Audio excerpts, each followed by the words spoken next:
Major, galing ako sa evidence section. Inirelease mo daw ang suspect. At nawawala mga ebidensya. Hey. Calm down, iho. Ikaw ba itinanong mo na sa sarili mo kung tama yung ginawa ninyong raid? Did you follow proper procedure? Did you have the proper documents? Meron ba kayong search and arrest order? Illegal firearms ang nasabat namin. Mga kontrabando.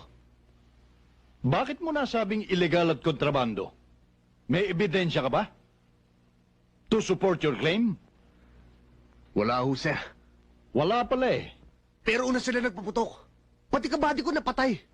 Tapos yung pumatay sa kanya nakawala. Dahil there were no charges filed against them. At sa batas, hindi mo pwedeng i-detain ang isang suspect ng mahigit sa 24 oras kung walang demandang inihaharap sa kanya. Illegal detention ang tawag doon. Alam mo ba yon? Bubueltahan tayo ng human rights. Human rights? Mas binibigyan niyo pang importansya karapatan ng mga kriminal? E paano karapatan ni Moreno? At marami pang katulad niya na namatay dahil sa pagganap ng tungkulin nila.